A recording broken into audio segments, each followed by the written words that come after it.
Hello students, आज हम शुरू करेंगे अपना chapter number 3 residence and tax liability. लेकिन ये चैप्टर शुरू करने से पहले आपको दो टर्म्स की क्लैरिटी ज़रूर होनी चाहिए, और वो दो टर्म्स हैं सिटीज़नशिप एंड रेजिडेंशियल स्टेटस। जब हम बात करते हैं सिटीज़नशिप की, then we are talking about the rules and the law of a country. But when we are talking about residential status, we are talking about income tax law.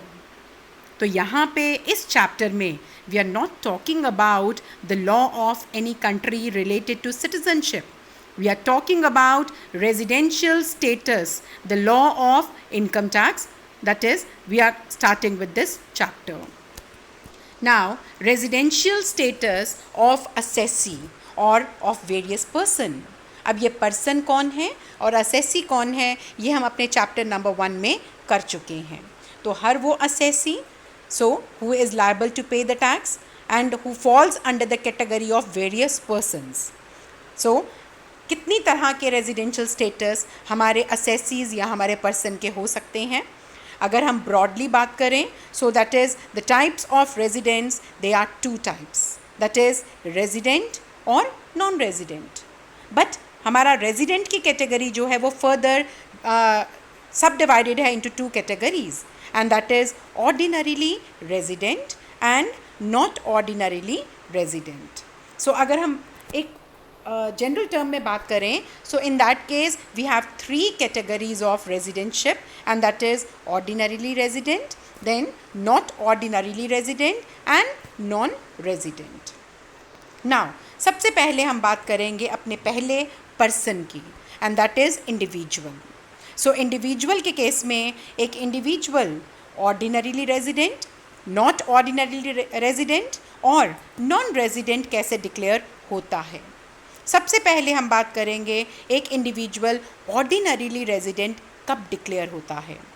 एक individual को ordinarily resident बनने के लिए part A की 2 conditions में से कोई एक कंडीशन पूरी करना ज़रूरी है, और इन कंडीशंस को हम कहते हैं बेसिक कंडीशंस. और ये 2 कंडीशंस कौन सी हैं? सबसे पहली है he means individual is in India in the current previous year, और आपके लिए करेंट प्रीवियस ईयर है 2019-20. इसमें कितने दिन के लिए वो इंडिया में रहना ज़रूरी है? For at least 182 days. और मैंने कहा पार्ट ए में से सिर्फ एक ही कंडीशन पूरी करनी है, that is why we are using the word or. Second condition है ही has been in India for at least 365 days. लेकिन कब? During the 4 years preceding the current previous year. 2019-20 से पहले के 4 साल में कम से कम 365 डेज़ वो इंडिया में रहा हो. लेकिन ये कंप्लीट नहीं है, इसके साथ साथ करंट प्रीवियस ईयर में भी he must have stayed in India for at least 60 days. तब जाके ये सेकंड कंडीशन आपकी कंप्लीट होती है. तो दोनों में से कोई एक कंडीशन अगर वो पूरी करता है तो हम कहेंगे कि उसने बेसिक कंडीशन पूरी करी है. उसके साथ साथ ऑर्डिनरीली रेजिडेंट बनने के लिए पार्ट बी की 2 कंडीशंस को पूरा करना ज़रूरी है, और दोनों कंडीशंस को पूरा करना ज़रूरी है, यहाँ पे चॉइस नहीं है. पार्ट बी की दोनों कंडीशंस कौन सी हैं? सबसे पहले है ही has been resident in India. Resident किसी भी तरह का रेजिडेंट, ऑर्डिनरीली हो या नॉट ऑर्डिनरीली हो. He has been resident in India for at least 2 out of 10 previous years. लेकिन ये कौन से प्रीवियस ईयर्स हैं? Preceding the current previous year. इसका मतलब करेंट प्रीवियस ईयर 2019-20 से पहले के 10 प्रीवियस ईयर में से कोई भी 2 साल वो किसी भी तरह का रेजिडेंट डिक्लेयर हुआ हो.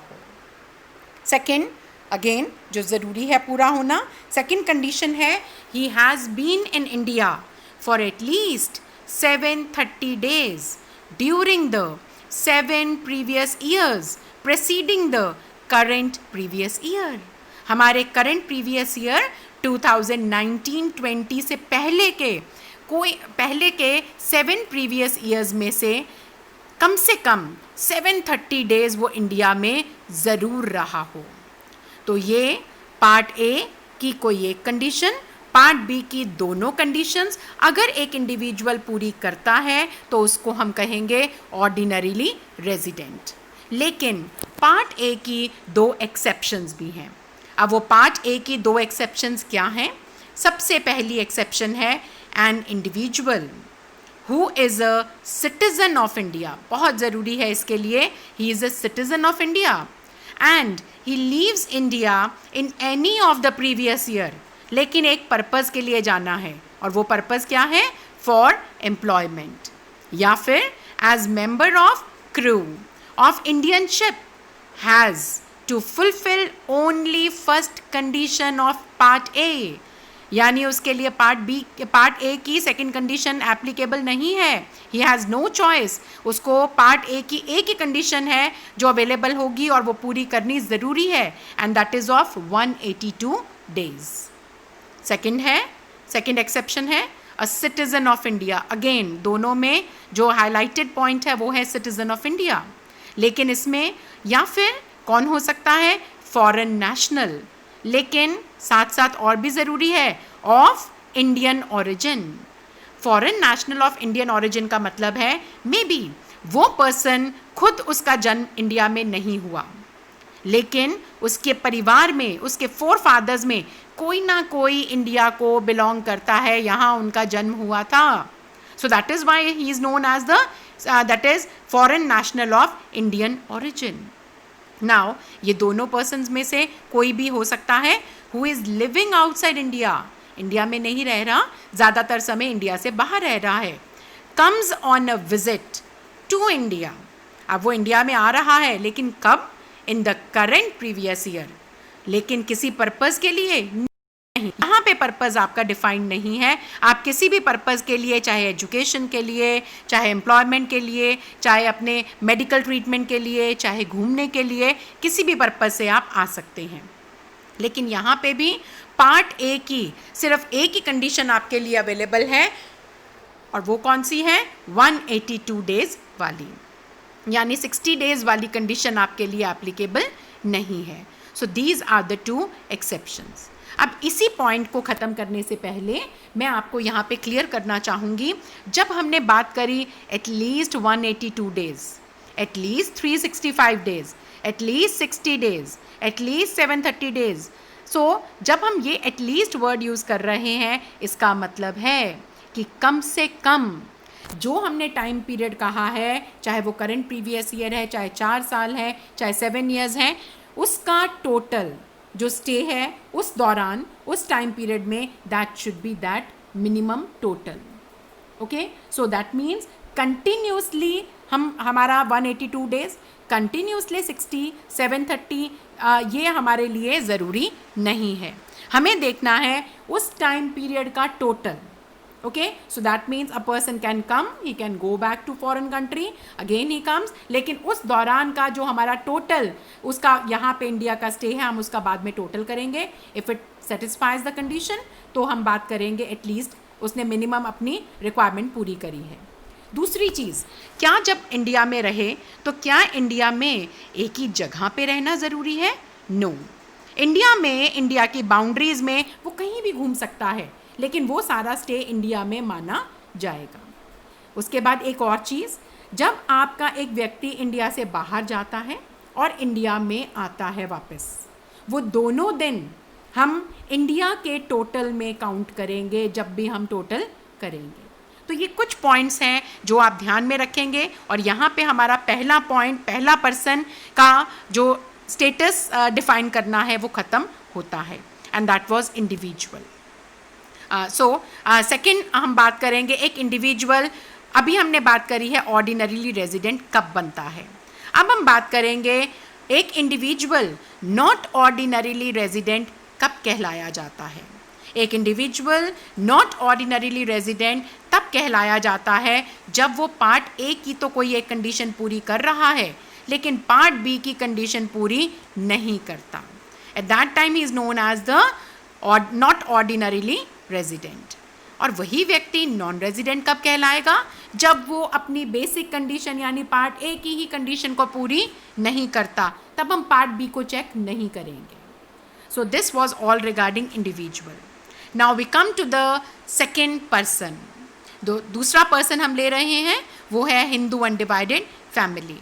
ये भी हमारी तीनों तरह के रेजिडेंशियल स्टेटस में डिफाइन होती है। सो सबसे पहले ऑर्डिनरीली रेजिडेंट कब डिक्लेयर होगी?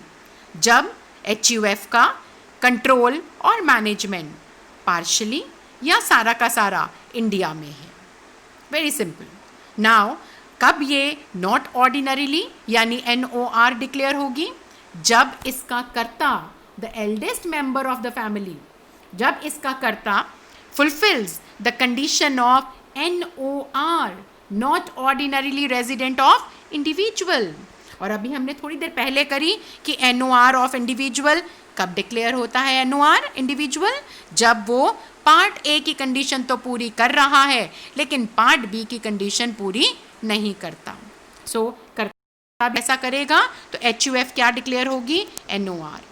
उसके बाद एक HUF नॉन रेजिडेंट कब डिक्लेयर होती है? जब उसका कंट्रोल और मैनेजमेंट सारा का सारा करंट प्रीवियस ईयर में इंडिया से बाहर है।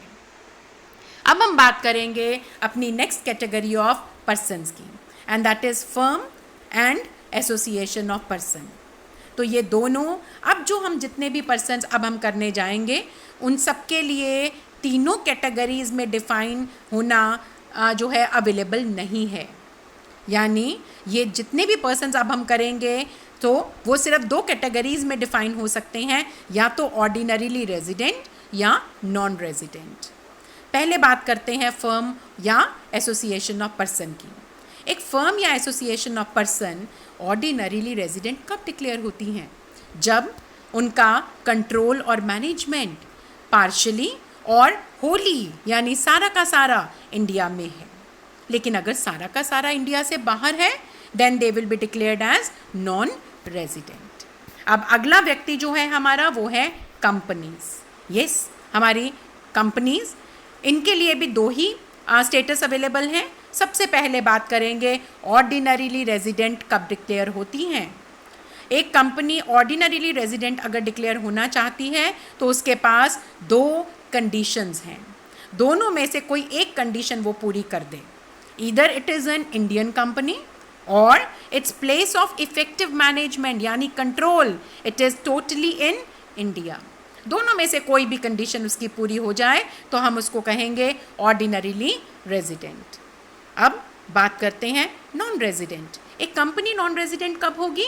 जब वो दोनों में से कोई भी कंडीशन पूरी ना करे। So it will be known as non resident. अब हमारे रिमेनिंग पर्सन्स जिसमें लोकल अथॉरिटीज़ आ जाती हैं, आर्टिफिशियल जुरिडिकल पर्सन्स हैं हमारे। सो ये कैटेगरीज भी अगेन दो कैटेगरीज में ही फॉल करती हैं और वो हैं ऑर्डिनरीली रेजिडेंट। कब?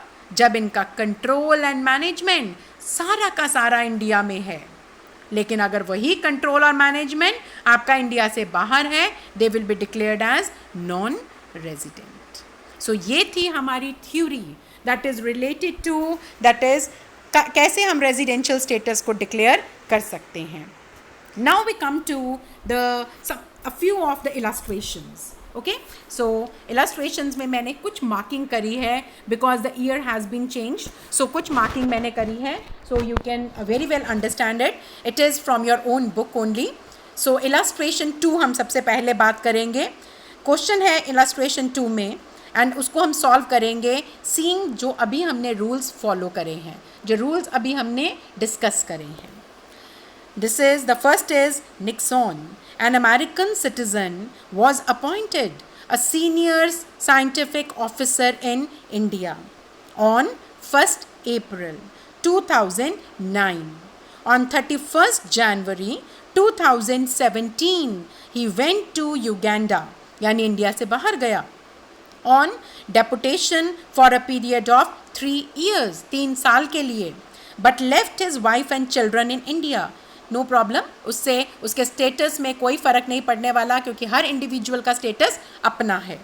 So on 1st May 2018 he came to India and took with him his family also to Uganda on 30th June 2018. Now he returned to India and joined his original job on 2nd February 2020. Yes, now you have to explain what type of residential status of Nixon is for the income tax purposes for the assessment year 2020-21. Now, अगर हम बात करें कि किस तरह से इसको solve करना होता है, सबसे पहले जब भी आप इस तरह के क्वेश्चन सॉल्व करेंगे, you always start from the current previous year. आपका करेंट प्रीवियस ईयर है 2019-20. चेक करिए, 2019-20 में ये इंडिया में शुरू में था ही नहीं. ये आया है 2nd February 2020, और 2nd February 2020 से लेके अगर आप बात करें till that is 31st March, तो इसके 60 डेज बनते नहीं हैं. ओके, सो दैट मीन्स ये पर्सन पार्ट ए की भी कंडीशन पूरी नहीं कर रहा, दोनों में से कोई भी कंडीशन पूरी नहीं कर पा रहा. So in that case this person will be finally, I told you कि जब वो बेसिक कंडीशन ही पूरी नहीं करेगा, हमें और कंडीशन देखने की ज़रूरत ही नहीं है. So this person will be declared as that is non resident. Second हम बात करेंगे नेक्स्ट इलास्ट्रेशन की, illustration 3. Shri Om Prakash, an Indian citizen, was born in UK. He came to India when he was just 12 years of age and went outside India for the first time when he was 25 years of age. Okay, so in between he was in India. He left for UK in May 2017 and again came back to India in March 2020. Again the same situation. वो मार्च में वापस आया, उससे पहले current previous year में वो India में था ही नहीं. सो वेरी वेल, सो यहाँ पे वो इंडिया में था ही नहीं, 60 डेज़ वाली कंडीशन भी पूरी नहीं कर पा रहा, 182 डेज़ वाली भी नहीं. इसको हम क्या डिक्लेयर करेंगे? That is non resident. Now next category है हमारी illustration 4. Shri Ramesh, who was born and brought up in India, went for further studies to UK on 1st March 2018 and came back to India on 1st October 2019. अब ये अक्टूबर में आ गया है. सो अब आपको number of days count करने पड़ेंगे. अक्टूबर, नवंबर, दिसंबर, जनवरी, फेबररी, और याद रखिएगा फेबररी 2020 लीप ईयर है, उसके नंबर ऑफ डेज हैं 29. ओके, एंड मार्च. तो टोटल ये बन रहा है हमारा 183 days. Yes, so that means this person is fulfilling the first condition of part ए. अब हम देखेंगे कि क्या ये ऑर्डिनरीली रेजिडेंट है या नॉट ऑर्डिनरीली रेजिडेंट है. इसके लिए हमें देखना पड़ेगा करेंट प्रीवियस ईयर से पहले के 7 साल में क्या वो कम से कम 730 डेज इंडिया में था, और क्या करेंट प्रीवियस ईयर से पहले के 10 साल में किसी भी 2 साल किसी भी तरह का वो रेजिडेंट डिक्लेयर हुआ. तो अगर हम फर्दर बहुत डिटेल में जाएंगे तो आप चेक कर सकते हैं कि प्रीवियस ईयर 2019-20 से पहले वाला प्रीवियस ईयर है 18-19. 18-19 में he was not at all in India, so इस साल को हम कंसिडर नहीं करेंगे. उसके बाद 17-18 में यस, वो काफ़ी हद तक हमारी कंडीशंस पूरी कर रहा है, क्योंकि वो गया था मार्च में, पूरा साल इंडिया में रहने के बाद, और उससे पहले तो वो इंडिया से बाहर गया ही नहीं. इसका मतलब जो करंट प्रीवियस ईयर से पहले के 10 साल में से कोई 2 साल रेजिडेंट डिक्लेयर होना, करंट प्रीवियस ईयर से पहले के 7 ईयर्स में कम से कम 730 दिन वाली कंडीशन ये पूरी कर रहा है. So he will be known as, he will be declared as ordinary resident. So we come to the next illustration, that is illustration number 5. This is based on the exceptions. Mr. AB, a foreign citizen, he leaves India for the first time in the last 20 years on November 20th, that is 2016. 2016-17 में वो India से बाहर गया, लेकिन उससे पहले 20 साल वो इंडिया में था. During the calendar year 2018, he came to India on September 1 and stayed for a period of 30 days. Now, during the calendar year 2019, he did not visit India at all. He came to India only in January 16th, 2020. ये हमारा previous year है, okay? And he did not left thereafter. So, January 16 को वो आया, फिर वो उससे बाहर नहीं गया, यानी मार्च तक वो इंडिया में था, लेकिन उससे पहले करंट प्रीवियस ईयर में वो इंडिया में नहीं था. सो determine the residential status of Mr. AB for the assessment year, that is 2020-21. ये assessment year है, लेकिन हम previous year भूल नहीं जाना आपका कौन सा है, 2019-20. लेकिन ये दो situations में आपसे ये question पूछ रहे हैं. पहला कि ये मान के कि he is of Indian origin, अगर ये इंडियन ओरिजिन का है तो इसके लिए एक्सेप्शन एप्लीकेबल होगी, लेकिन अगर ये इंडियन ओरिजिन का नहीं है तो इसके लिए एक्सेप्शन एप्लीकेबल नहीं होगी. सो हम बात करते हैं पहले he is of Indian origin. अब यहाँ पे अगर ये इंडियन ओरिजिन का है, फॉरेन सिटीज़न है, तो इसके लिए क्या चीज़ ज़रूरी है, पार्ट ए की एक ही कंडीशन पूरी करना ज़रूरी है, और वो है 182 डेज़ की. जबकि अगर आप जनवरी 16 से लेके 31 मार्च तक टोटल करके देखिए, आपका वो टोटल 182 डेज़ का नहीं बनता है. It comes to that is 76 days. So अगर हम बात करें तो क्या कहेंगे हम इस पर्सन को, because of the exception that he is the non resident person. So, because he did not fulfill the condition of 182 days. लेकिन अगर हम सेकेंड सिचुएशन की बात करें, यहाँ तो एक्सेप्शन एप्लीकेबल ही नहीं है, तो एक नॉर्मल व्यक्ति की तरह हम इसको ट्रीट करेंगे. इन दैट केस वो 60 डेज़ की कंडीशन तो पूरी कर रहा है, और उससे पहले ज़्यादातर समय वो इंडिया में ही था. तो इन that case current previous year से पहले के 4 साल में वो कम से कम 365 डेज़ इंडिया में रहा है, और पार्ट बी की कंडीशंस भी उसने पूरी करी, क्योंकि उससे पहले वो 20 साल इंडिया से बाहर गया ही नहीं. तो पार्ट बी की क्या कंडीशन थी, करेंट प्रीवियस ईयर से पहले के 7 ईयर्स में कम से कम 730 डेज़ इंडिया में रहना, और दूसरा करेंट प्रीवियस ईयर से पहले के 10 साल में कोई भी 2 साल रेजिडेंट डिक्लेयर होना. ये दोनों कंडीशंस उसने पूरी कर दी. ऐसे व्यक्ति को हम क्या कहेंगे, ordinarily resident. We move on to illustration 6. This is based on Hindu undivided family. A Hindu undivided family carries on the business of export of dry fruits from Afghanistan, and for this purpose it has a permanent office there, which is controlled by the younger brother of the Karta of the family, who resides there permanently.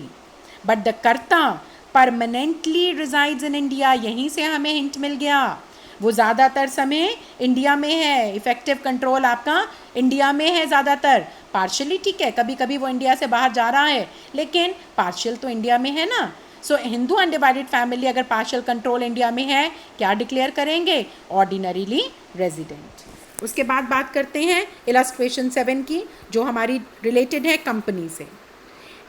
In this case X limited is an Indian company. बस यहीं से हमें hint मिल गया, because it's an Indian company, एक condition पूरी कर दी, it will be declared as ordinarily resident.